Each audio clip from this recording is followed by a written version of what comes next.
Hello' বন্ধুসকল, এই ৰাস্তাটো আচলতে চিনি পাই আছে আমাৰ যোৰহাট নিউ বালিবাট বালিবাটৰ এই ৰাস্তাটো আমাৰ গোৱালি ফালৰ পৰা অহা ৰাস্তা আৰু এইটো চাইডৰ পৰা আপোনাৰ আমাৰ নিমাতী বাছ ষ্টেণ্ড যিটো সেইখিনি পৰা আহি সেইটো ৰাস্তা আহিব পাৰি। আপোনাক মই ৰাস্তাটো ভালকৈ লোকেশ্যন এইটো হ'ল গোৱালিৰ পৰা অহা আৰু লগতে এইটো চাইডে এখন দেখিছে মানে মুখাৰ আগত এইটো হ'ল নিমাতী বাছ ষ্টেণ্ডৰ পৰা অহা আৰু লগতে এইখন দেখিছোঁ ভিভ' এখন মোবাইল দোকান।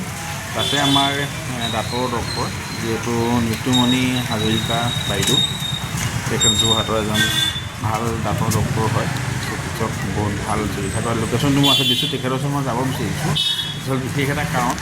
ভিডিঅ'টো সম্পূৰ্ণভাৱে আপোনালোকে চাব আচলতে কি হৈছে কি নাই হোৱা। লোকেশ্যনটো দেখিছে মই দিছোঁ ধুনীয়াকৈ। তেখেত যদি ভিতৰত বহি আছে, তেখেতৰ ওচৰত মই যাওঁ। আজি এটা মই লিখা আছে, গোটেই এড্ৰেছটো লিখা আছে, আপোনালোকে সম্পূৰ্ণ পাব। তেখেতৰ ওচৰত মই সোমাব বিচাৰিছোঁ। ডক্টৰ চিকিৎসক দেখিছে, গোটেই এড্ৰেছটো দিয়া আছে, নিতুমণি হাজৰিকা বাইদেউ। গোটেই ফোন নম্বৰ, কণ্টেক্ট নাম্বাৰ সম্পূৰ্ণভাৱে দিয়া আছে, আপোনালোকে এটা যোগাযোগ কৰিব আহিব পাৰিব। তেখেতৰ ওচৰত মই যাম।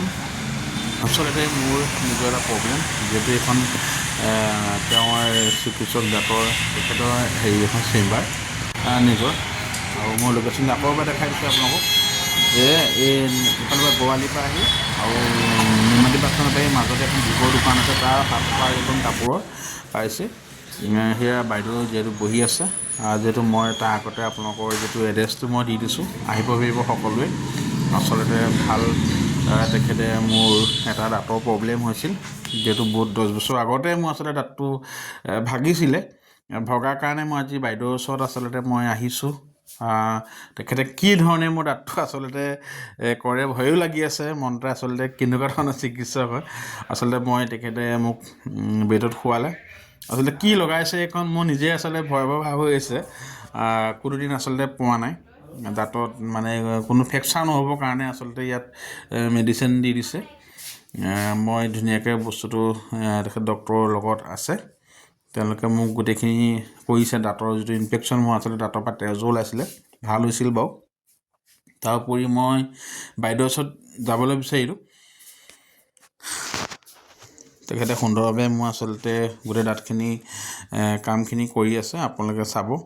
আৰু লগতে মোৰ গোটেই দাঁতখিনি আচলতে মই আগতে খুব গুটকা খাইছিলোঁ, শিখৰ খাইছিলোঁ, ৰজনীগন্ধা খাইছিলোঁ, চিগনেচাৰ খাইছিলোঁ, বিভিন্ন ধৰণৰ আচলতে মই বেয়া বেয়া বস্তু আচলতে মই খাবলৈ ধৰিছিলোঁ।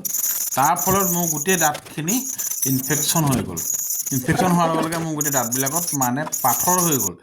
পাথৰ হৈ যোৱাৰ লগে লগে মোৰ সেই দাঁতৰ পৰাই মোৰ আচলতে এটা কিডনী ষ্ট'ন পাথৰ হৈছিল।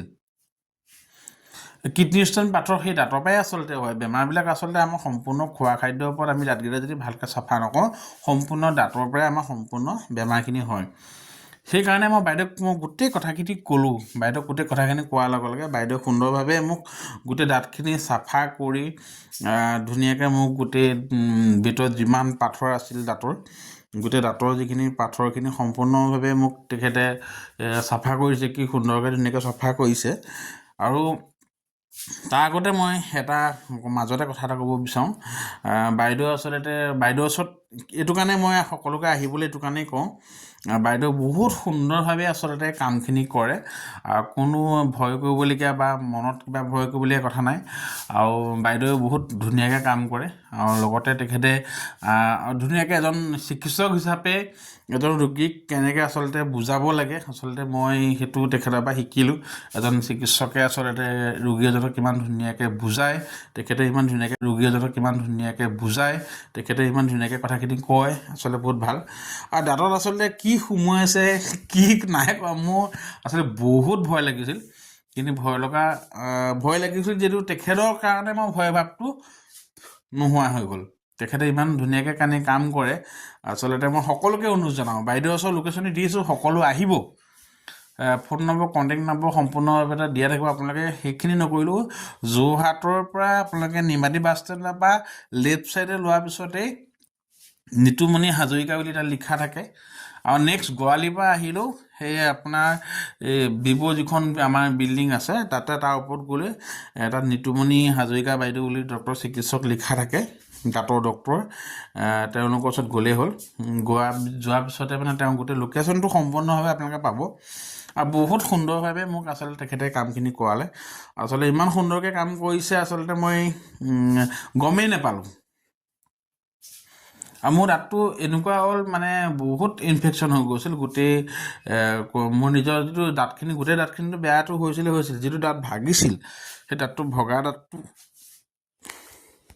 দাঁতটো ইমান ধুনীয়াকৈ তেখেতে মোক কৰি দিছে ধুনীয়াকৈ চাব লগাই দিব আপোনালোকক মই দেখাব বিচাৰিছোঁ মোৰ গোটেই দাঁতটো কেনেধৰণে লগাইছে দিছিলে মই আচলতে ভয়ে খাইছিলোঁ কি লগাইছে তাৰপিছতে মই গম পালোঁ গোটেই কথাখিনি তেখেতে ধুনীয়াকৈ পিকিং চিকিং কৰি মই দাঁতটো ফিক্স কৰিছোঁ তেখেতে সুন্দৰভাৱে দাঁতটো মোৰ লগাইছে আৰু ভাল লাগিল তেখেতৰ ওচৰত মই দাঁতৰ চিকিৎসক বা মই গোটেই দাঁতখিনি মই চিকিৎসা কৰি আচলতে মই গোটেই কামখিনি কৰি ভাল লাগিল আৰু মোৰ লগতে মোৰ দাঁতটো দেখিছে আৰু মোক কিমান ধুনীয়াকৈ লগালে আৰু নেক্সট গোটেই লাষ্টৰ দাঁতটো আৰু মই সম্পূৰ্ণভাৱে ইয়াতে এড্ৰেছটো দি দিছোঁ সম্পূৰ্ণভাৱে তেখেতে যাব কিবা অসুবিধা হ'লে নিশ্চয় জনাব পাৰিব আৰু মোক কণ্টেক্ট কৰিলে আপোনালোকে তেখেতক